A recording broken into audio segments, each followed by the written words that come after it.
할렐루야. 오늘은 9월 30일 9월 마지막 날이네요. 9월 마무리 잘 하시고 마지막 날 함께 묵상해 보도록 하겠습니다.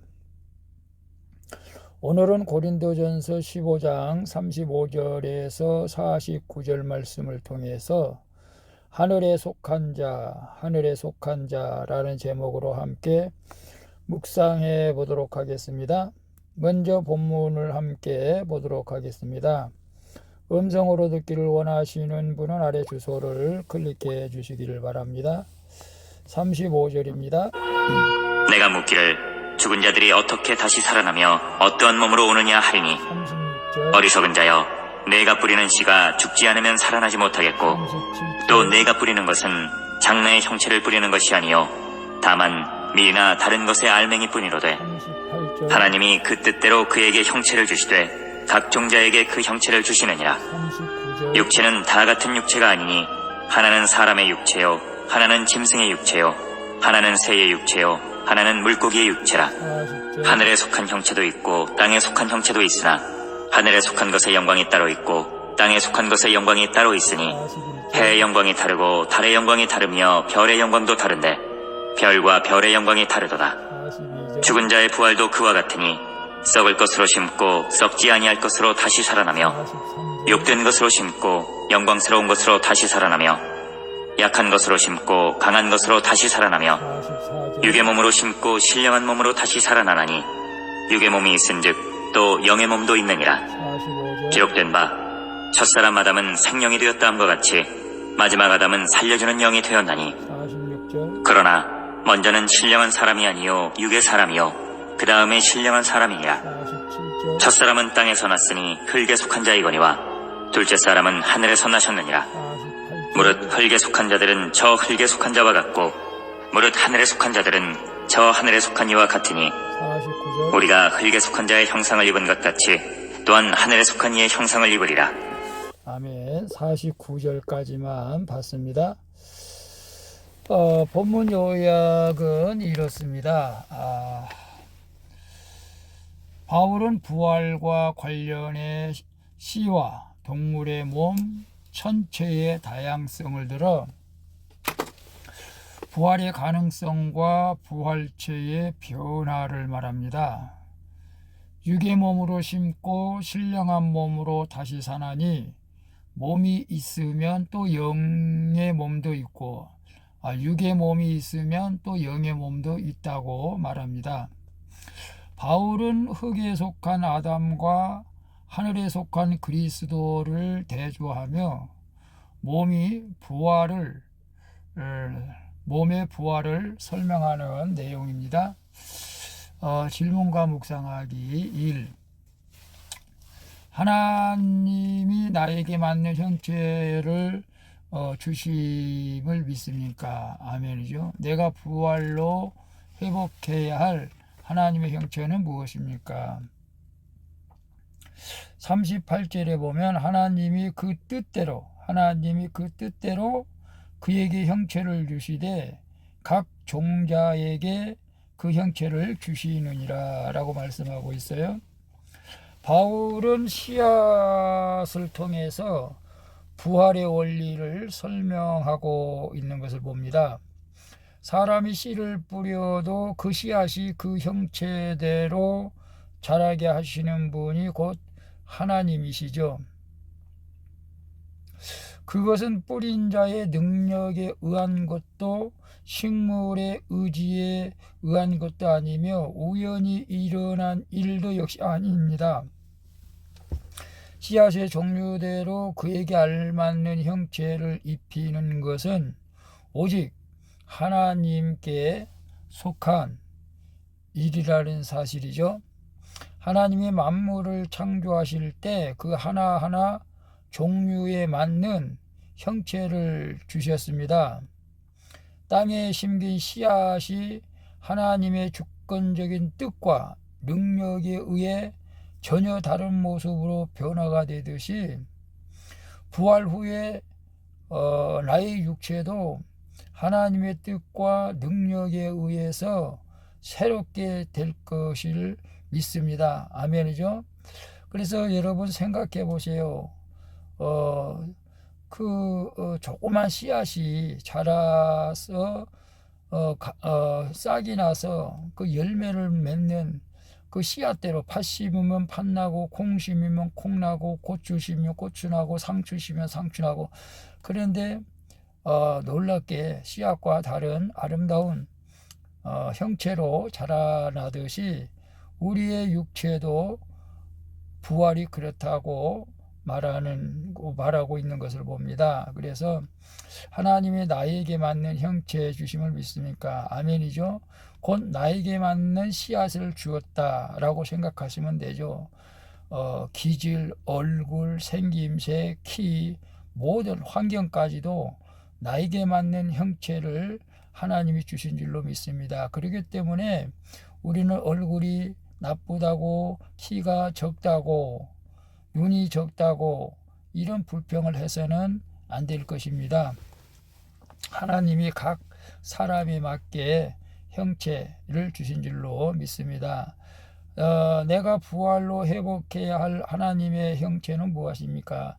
내가 부활로 회복해야 할 하나님의 형체, 부활로 회복해야 할 하나님의 형체. 우리는 육체의 몸이 있지만 부활의 영에 이게 몸이 있다는 사실을 아셔야 됩니다. 그래서 우리는 부활하게 될 때인데 이 육신의 장막은 오래 가지가 못하죠.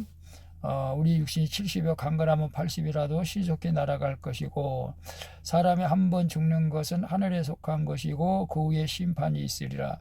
우리는 심판의 부활로 나오는 것이 아니라 의의 부활, 생명의 부활, 천국의 부활로 하나님 앞에 서게 될 것입니다. 그렇기 때문에 우리가 하나님의 형체로서 우리가 살아가야 될 텐데, 이 땅에서 지나친 육신의 정욕, 안목의 정욕, 이생의 자랑, 이런 것들을 우리가 버리고 하나님의 의를 행할 수 있는 복된 인생이 될 수 있기를 축복합니다. 2번 보겠습니다. 내 연약함 때문에 하루하루를 무기력하게 보내고 있지는 않습니까? 부활의 예수님으로 강해진 것이 있다면 무엇입니까? 43절에서 44절 볼까요? 욕된 것으로 심고 영광스러운 것으로 다시 살아나며, 약한 것으로 심고 강한 것으로 다시 살아나며, 육의 몸으로 심고 신령한 몸으로 다시 살아나나니 육의 몸이 있은즉 또 영의 몸도 있느니라. 바울은 성도의 부활을 가리켜 약한 것으로 심고 강한 것으로 다시 사는 것이라고 말하죠. 인간은 질병으로부터 자유로울 수가 없는 나약한 존재이고 죄를 지을 수밖에 없는 연약한 존재이죠. 바울도 내 육체의 가시 곧 사탄의 사자를 주셨다고 할 만큼 평생 질병으로 고생한 것을 우리는 봅니다. 하지만 인간의 이런 무기력함과 나약함이 예수님의 십자가로 해결되었다는 사실을 믿으시길 바랍니다. 부활하신 예수님이 우리에게도 부활을 약속하시죠. 따라서 나의 연약함을 말씀으로 심고 강하게 하실 하나님을 바라보는 자만이 부활을 경험할 수 있게 될 줄로 믿습니다. 그래서 내 연약함 때문에 하루하루를 무기력하게 보내고 있지는 않습니까? 나의 연약함 때문에 나는 아무것도 할 수 없다는 자신감을 잃어버리고 살지는 않습니까? 이제 내가 나이가 먹었다고 해서 나는 아무것도 할 수 없다고 모든 것을 포기하고 있지는 않습니까? 우리는 주님 때문에 우리는 강해질 수가 있습니다. 그래서 주님은 우리에게 항상 강하고 담대하라고 말씀하고 있지 않습니까? 무기력한 하루가 아니라 주님과 함께하는 활동적이고 강한 담대함으로 날마다 살아가시길 바랍니다. 부활의 예수님으로서 강해진 것이 있다면 무엇입니까? 부활의 예수님으로 강해진 것이 있다고 할 때 저 같은 경우는 빌립보서 4장 13절 말씀에 내게 능력 주시는 자 안에서는 내가 모든 것을 할 수 있느니라, 이 말씀을 가지고 사실은 나는 주님이 능력 주시면 무엇이든지 할 수 있다는 자신감을 가지고 있습니다. 여러분들도 부활의 예수님으로 강해지기 위해서 주님이 내게 능력 주시면 내가 할 수 있습니다. 주님이 내게 직분 주셨다면은 이미 능력도 주실 줄 믿고 감사하게 직분을 감당할 수 있기를 바랍니다. 우리 연약함 때문에 주님께서 십자가에 못 박혀 돌아가셨고 그것 때문에 우리는 강해질 수가 있다는 사실을 믿으시길 바랍니다. 그 믿음이 중요한 겁니다. 3번 봅니다. 하나님의 형상으로 부활하게 될 줄을 믿습니까? 아멘이죠. 이 땅에서 잘 되는 것에 관심이 많습니까? 아니면 부활에 대한 소망이 많습니까? 47절, 49절 볼까요? 47절, 첫사람은 땅에서 났으니 흙에 속한 자이거니와 둘째 사람은 하늘에서 나셨느니라. 49절, 우리가 흙에 속한 자의 형상을 입은 것 같이 또한 하늘에 속한 이의 형상을 입으리라. 아멘. 바울은 예수님을 첫사람 아담과 비교하며 하늘에서 나신 분임을 증거하죠. 예수님이 이 땅에 오신 이유는 우리를 구원하시기 위함이죠. 예수님은 하늘에 속하신 분이기에 구원 사역을 마치고 다시 제자들이 보는 앞에서 부활 승천하셨습니다. 예수님은 이 땅이 아닌 하늘에 머물러 계시죠. 마찬가지로 우리도 이 땅에서 영원히 살지 않고 하나님 나라에서 영광 가운데 살게 될 것입니다. 주님과 같은 몸, 곧 부활의 신비한 몸을 입고 영원히 살게 될 것을 믿으시길 바랍니다. 주님께서 친히 보여주신 것처럼 부활은 추상적인 것이 아니라 우리가 경험하게 될 실제라는 사실을 믿으시길 바랍니다. 하나님의 형상으로 부활하게 될 줄을 믿습니까? 아멘이죠. 우리 또한 하나님의 형상으로 반드시 부활하게 될 것을 믿습니다. 이 땅에서 잘 되는 것에 관심이 많습니까? 아니면 부활에 대한 소망이 많습니까? 참 여기에서 갈등을 느끼죠. 이 땅에서도 잘 되고 부활에 대한 소망이 있으면 더더욱 좋겠지요. 그러나 이게 우리가 두 마리 토끼를 잡기는 쉽지 않죠. 사실은 첫째가 우리는 부활에 대한 소망을 가지고 살아가는 것이 우리 믿음의 사람들의 삶인 줄로 믿습니다. 우리가 부활에 대한 소망을 두고 살아갈 때에 어떤 면에서는 또 이 땅에서도 생각지 않게 잘 되어지는 일들이 생길 것입니다. 그렇기 때문에 이렇게 내가 먼저 선택하는 것이 중요하죠. 이 땅에서 잘 되는 것을 선택하면 우리는 부활에 대한 소망을 잃어버리게 됩니다. 그러나 부활에 대한 소망을 갖게 된다면 이 땅에서도 잘 되어지는 복이 임하게 될 줄로 믿습니다.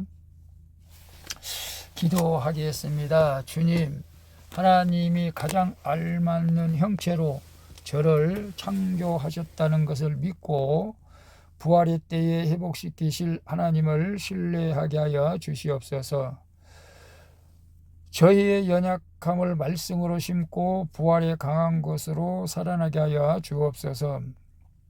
하나님의 형상으로 부활할 그날을 소망하며 행복이 아닌 거룩을 인생의 목적에 두고 살게 하여 주옵소서. 예수님의 부활이 나의 부활이 될 줄 믿고 부활하신 예수 그리스도의 이름으로 기도합니다. 아멘. 우리 찬송가 164장 예수 부활했으니 함께 찬양 부르고 마치도록 하겠습니다.